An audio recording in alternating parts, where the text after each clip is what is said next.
నా పేరు ఈమని శ్రీనివాస్ అన్న.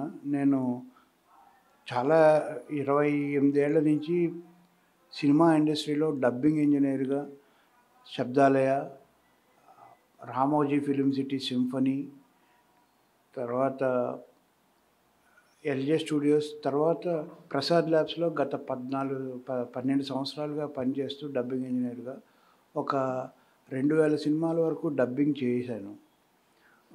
కానీ పని చేస్తున్నంత కాలం పనే తప్పితే మనకి లోకం తెలియని పరిస్థితుల్లో 25 గంటలు చేయడం వల్ల ప్రెషర్ పెరిగి హెల్త్ ప్రాబ్లమ్ వచ్చింది. Kidney transplantation. దానికి నాకు అవకాశంగా నా భార్య నాకు ఇంకో జీవితం ఇద్దామని తన కిడ్నీని డొనేట్ చేద్దామని అనుకుంది.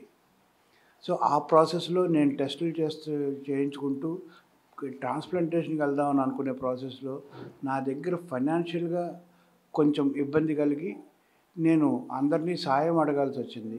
చాలామంది స్పందించలేదు. కొంతమంది స్పందించారు. స్పందించిన వాళ్ళలో మనం సైతం, కాదంబరి కిరణ్ అన్న, వెన్నెల కిషోర్ గారు, కీర్తి సురేష్, నరేష్ గారు ఇలా కొంతమంది ఉన్నారు.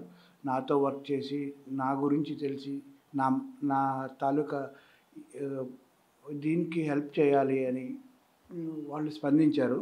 మిగతా వాళ్ళు కూడా స్పందిస్తారని ఆశిస్తూ, వాళ్ళకు కూడా ఈయన హెల్ప్ చేయాలి అనే ఈ సందేశాన్ని వాళ్ళకి ఫార్వర్డ్ చేసి వాళ్ళు తెలుసుకొని నాకు హెల్ప్ చేస్తారని ఆశిస్తూ నా భార్య నాకు డొనేట్ చేస్తుంది. తనకి ఇంకొకసారిగా నేను కృతజ్ఞతలు తెలుపుతూ కాదంబరి అన్నకి ఇంకొకసారి మనస్ఫూర్తిగా తెలియజేస్తూ, ఇది అన్న ఫార్వర్డ్ చేస్తే చూసి స్పందించే పెద్దలందరికీ శతకోటి వందనాలు. అందరికీ నమస్కారం అండి. మాకు ఈ సహాయం చేసిన కాదంబరి కిరణ్ కుమార్ గారికి నా ధన్యవాదాలు, నా కృతజ్ఞతలు తెలుపుకుంటున్నానండి. మనం సైతం నుంచి ఈ ఆర్థిక సహాయం మాకు అందించారు. మా వారికి ఆరోగ్య పరిస్థితి బాలేదు. దాని మూలాన్ని ఈ సహాయ సహకారాలు అందించినందుకు మేము చాలా వాళ్ళకి కృతజ్ఞత తెలుపుకుంటున్నామండి.